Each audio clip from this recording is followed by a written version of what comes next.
जब भी मिलती है तो बस एक ही बात करती है। उसकी बातें सिर्फ बातें होती है, कुछ समझ नहीं आता कि क्या हो रहा है। ये तो वही बात है कि लड़के लड़कियों की बात नहीं समझते। बस एक ही बात की जा सकती है, चुपचाप सुना जाना। एक दिन की बात है, जब सीमा कॉलेज जा रही थी तो उसकी एक सहेली भी उसके साथ थी।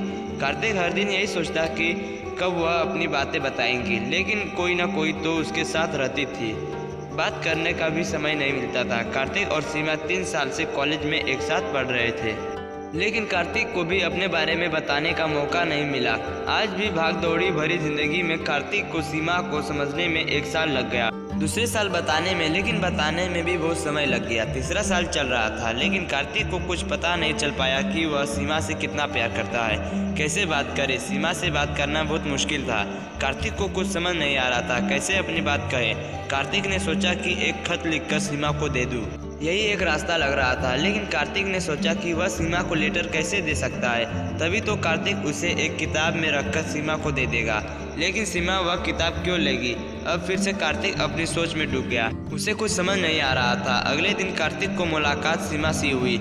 उस समय सीमा पानी पीने गई थी। उसी समय कार्तिक भी सीमा के साथ चल दिया और सीमा से बातें करने ही वाला था कि अचानक सीमा की दूसरी सहेली उसके पास आ गई। अब कार्तिक फिर से सोचने लगा कि अब कुछ नहीं हो सकता। अब कार्तिक ने मन बना लिया था कि सीमा पहले बोलेगी तभी मैं बोलूँगा। लेकिन ऐसे कुछ महीने और बीत गए और इस साल के एग्ज़ाम भी आ गए। एग्ज़ाम खत्म हो गए और एग्ज़ाम के कुछ दिन बाद सीमा ने सभी दोस्तों को कार्तिक के पास बुलाया। नहीं पता था कि उसके कई और भी दोस्त होंगे।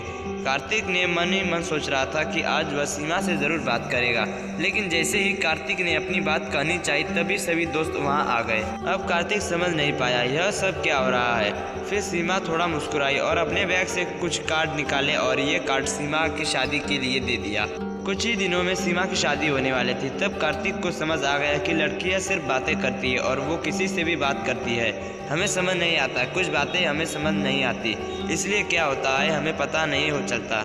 जानता हूँ मैं प्यार की बातें समझता हूँ, लेकिन ऐसा क्यों लगता है कि उसे यह बात समझ नहीं आती। मुझे लगता है कि वह भी प्यार की बातें समझ रही है, लेकिन आज उसकी बातें ऐसे क्यों नहीं लगता।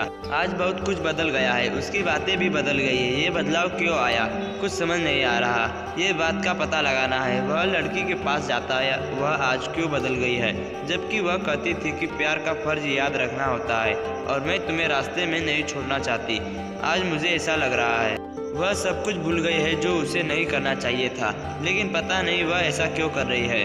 वह उसके पास जाता है और कहता है कि मुझे बताना होगा कि तुम ऐसा क्यों कर रहे हो, जबकि यह सही नहीं है। तुम मुझसे प्यार करते हो, फिर यह सब क्यों कर रहे हो। वह कहती है कि आज बहुत कुछ बदल गया है, यह अचानक नहीं है, आज सब कुछ बदल गया है। ऐसा कुछ भी नहीं हो सकता जहाँ मुझे यह पसंद नहीं हो, लेकिन मुझे क्या करना चाहिए, मुझे कुछ समझ नहीं आ रहा है। वह यह कहकर चली जाती है कि शायद वह बताना चाहती है, लेकिन मुझे लगता है कि अब कुछ नहीं होगा। वो दूर जाना चाहती है। बहुत दिन बाद सब कुछ समझ आया। आज पता चला कि ये ज़िंदगी जिसे हम बहुत अच्छा करते हैं वो इतनी अच्छी नहीं है। ये कुछ भी हो सकती है जिसका हमें पता नहीं चलता। आज मेरी ज़िंदगी बदल गई है। आज प्यार भी कहने से डरता है। अब वह उसका इंतज़ार कर रहा था, लेकिन अब तक उसे उसके आने का कोई संकेत नहीं मिल रहा था। काफ़ी देर इंतज़ार करने के बाद वह चला गया, क्योंकि उसे लगा कि अब वह नहीं आने वाली है, जबकि उसने मिलने के लिए कहा था कि वह क्यों नहीं आई। वह किसी बात को लेकर चिंतित था, इसलिए वह उसके घर की ओर चला गया। वह उससे बहुत प्यार करता है, लेकिन वह अभी तक क्यों नहीं आई। जब वह उसके घर पहुंचा तो घर पर कोई नहीं था। उसे ऐसा लग रहा था कि शायद घर के सभी लोग कहीं चले गए हैं, कोई दिखाई नहीं दे रहा है। ऐसा कैसे हो सकता है कि वह अपने घर वापस आ जाए, क्योंकि उसे कोई नहीं मिला। अगले दिन वह फिर से घर लौट आया, लेकिन कोई दिखाई नहीं देता। ये कैसे हो रहा है। एक आदमी उसकी तरफ से जा रहा था। लड़का उस घर के बारे में पूछता है। सब कहते हैं अब यहाँ कोई नहीं है, वे सब चले गए। यह सुनकर लड़का दुखी हो जाता है।